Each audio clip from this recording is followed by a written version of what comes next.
మీనా మాటలు అర్థం చేసుకున్న ఆ మేడం ఎమ్మటే ఎస్ఐకి ఫోన్ చేస్తూ ఉంటుంది. "ఏంటి మేడం గుడ్ మార్నింగ్. మీరు కాల్ చేశారేంటి మేడం" అని చెప్పగానే జరిగిన విషయం మొత్తం తనకు చెప్తూ ఉంటుంది. "Okay madam. ఓకే. ఇంత చిన్న విషయానికి మీరు చేయాలా? సార్‌తోని కూడా అవసరం లేదు. ఇప్పుడే ఇప్పుడే రిలీజ్ చేస్తాను మేడం" అని చెప్పేసి ఎస్ఐ భయపడుతూ "ఓకే మేడం" అని చెప్పేసి ఇక కట్ చేశాడు. ఈలోపే మేడం "వెళ్ళండి. వెళ్ళి తీసుకొచ్చుకోండి" అని చెప్పేసి అనగానే, "నా బాధ అర్థం చేసుకున్నందుకు మీకు చాలా థాంక్స్ మేడం. మీకేమిచ్చినా మీరు నా రుణం తీర్చుకోలేను" అని చెప్పేసి ద మీనా అయితే కన్నీళ్లతో దండం పెడుతూ ఉంటుంది. "చాలా థాంక్స్ మేడం" అని చెప్పేసి రవి అందరూ పెడుతూ ఉంటారు. మీనా మాత్రం తన కాళ్ళ మీద పడి నాకు చాలా థాంక్స్ మేడం. ఇంత పెద్ద సహాయం చేసినందుకు, ముక్కు మొహం తెలియకుండా కూడా మమ్మల్ని ఆదుకున్నందుకు అని చెప్పేసి మీనా దండం పెట్టి కాళ్ళ మీద పడుతూ ఉంటుంది. ఇంకా అలా అయితే స్టేషన్‌కి వెళ్తారు. చూడు జైల్‌లో బాలుని వాళ్ళని కిడ్నాప్ చేసావు కదా! వాళ్ళని విడిచిపెట్టు. అదేంటి సార్ అలా అంటారు? వాడు నా చెంప మీద కొట్టాడు సార్ అనగానే, చెంప మీద కాదు ఇప్పుడు పెద్దవాళ్ళతో సమస్య అది. ఇంకా ఎక్కువ లాగితే మన ఉద్యోగాలకే ఎసరవుతుంది. ఐఏఎస్ మేడం ఫోన్ చేసింది. కాబట్టి నువ్వు ఇక వదిలిపెట్టాల్సిందే. నీ పర్సనల్ ప్రాబ్లమ్స్ ఏమైనా ఉంటే తర్వాత చూసుకుందువులే. ఫస్ట్ అతన్నయితే రిలీజ్ చెయ్యి వెళ్ళు అని చెప్పగానే, సరే సార్ అని చెప్తాడు. ఇక బాలు, ఇక రాజేష్ చాలా బాధపడుతూ జైల్లోనే కూర్చొని బాధపడుతూ ఉంటారు. నా వల్లనే జరిగిందిరా అని ఇద్దరు అనుకుంటూ ఉంటారు.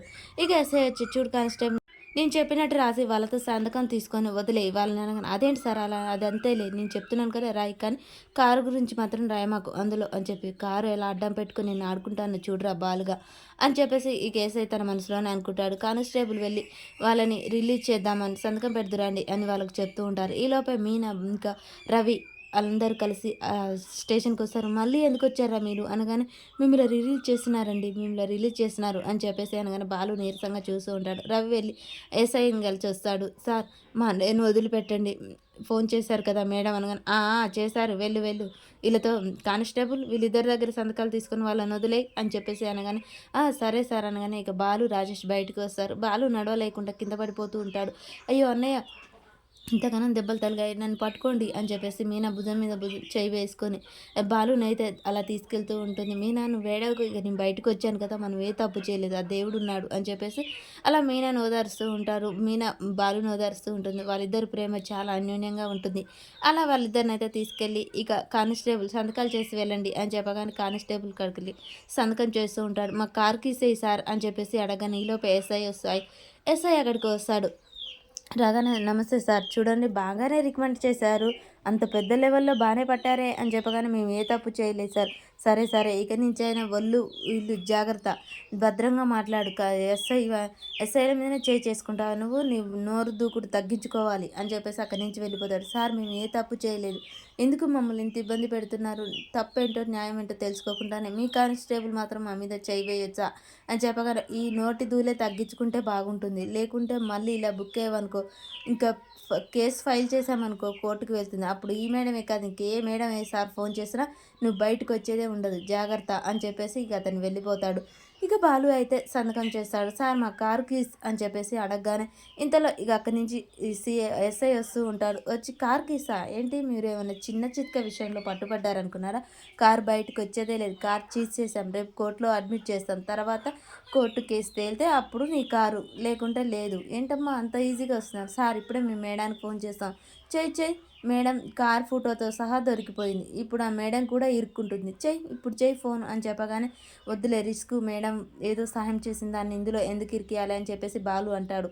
ఇక అలా కార్ కీస్ ఇయ్యకుండానైతే వాళ్ళని ఏడిపిస్తూ ఉంటాడు. మీనా, "సార్ సార్ అలా చేయకండి. కార్ అంటే మా ఆయనకు ప్రాణం. వాళ్ళ నాయనమ్మ గిఫ్ట్‌గా ఇచ్చింది.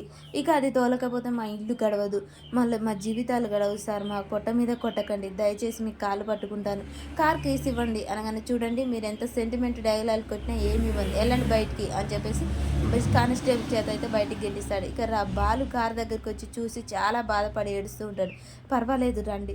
ఏం కాదు మన కారు మనకొచ్చేస్తుంది" అని చెప్పగానే బాలు కారు చూసుకొని, "మా నాయనమ్మ గిఫ్ట్‌గా ఇచ్చింది. ఇది ఉన్నన్ని రోజులు మా నాయనమ్మ నాతో ఉన్నట్టే" అని చెప్పగానే మీనా ఆలోచిస్తూ ఉంటుంది. ఈలోపే కానిస్టేబుల్ వెళ్తుంటే, "మేడం మేడం చాలా థాంక్స్. మా ఆయన విడిపించుకోవడానికి మంచి సలహా ఇచ్చారు. కానీ ఇప్పుడు కారు ఇవ్వనంటున్నారు. అసలెందుకు మేడం? ఏమైంది?" అని చెప్పేసి అనగానే, "అసలు వాస్తవానికైతే కారు మీది మీకివ్వాలి. కానీ మీ ఆయన ఆ ఎస్ఐని కొట్టడం వల్ల తను చాలా కోపంగా ఉన్నాడు. బహుశా ఈ కారు ఇక మీకు తిరిగి రాకపోవచ్చు. కాబట్టి మీరు ఇక కారు మీద ఆశ వదులుకోండి" అని చెప్పి, "మేడం అలా అంటారేంటి మేడం? మేము ఏ తప్పు చేయలేదు. మా కారు మాకెందుకు రాదు" అని రవి అడుగుతూ ఉంటాడు. "అదంతేనయ్యా పెద్దవాళ్ళతో వ్యవహారం.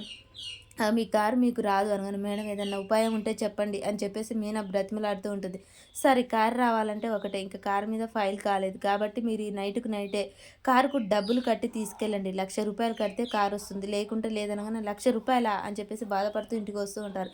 ఇక ప్రభావతి ఏటిదో ఆలోచిస్తూ ఉంటుంది. ఈలోపే ఏంట్రా బాలు ఏంటి చెప్పా చేయకుండా వచ్చారు. అసలు ఈ దెబ్బలేంటి? ఏమైందిరా? అని చెప్పేసి వాళ్ళ నాన్న కంగారు పడుతూ ఉంటారు.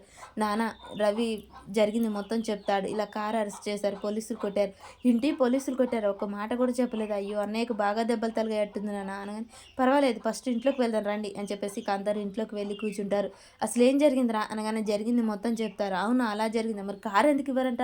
కారు ₹1,00,000 కడితే ఇస్తారంట మావయ్య. లేకుంటే సీజ్ చేసి కోర్టులో అడ్మిట్ చేస్తారంట. ఏం చేయాలనో అర్థం కావట్లేదు మాకు అని చెప్పేసి మీనా చెప్పగానే, అవునా నువ్వేం బాధపడకు. కారు ఎలాగైనా పొద్దున్నే వస్తుంది అని చెప్పగానే, ఎలా నాన్న అని బాలు అంటాడు. ప్రభావతి నువ్వు వెళ్ళి ఆ ₹1,00,000 తీసుకురా. ఏ ₹1,00,000 అండి? అది మనోజ్ పెళ్లి కోసం అయినా వీడు తిన్నగా ఉండకుండా వాళ్ళతో వీళ్ళతో గొడవ పెట్టుకుంటే అలాగే జరుగుతుంది. ఈయనకి తగిన శాస్తే అయింది.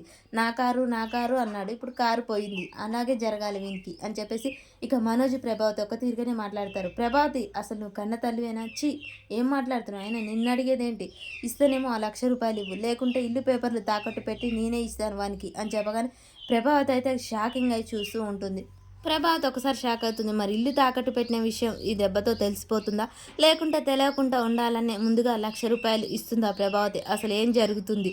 ఈ మనోజ్ పెళ్లి ఈసారి కూడా ఆగిపోతుందా? అసలు జరుగుతుందా? అనేది మనకు నెక్స్ట్ వీడియోలో తెలుస్తుంది ఫ్రెండ్స్. మన వీడియో నచ్చినట్లయితే లైక్ చేయండి, షేర్ చేయండి, కామెంట్ చేయడం మర్చిపోకండి ఫ్రెండ్స్.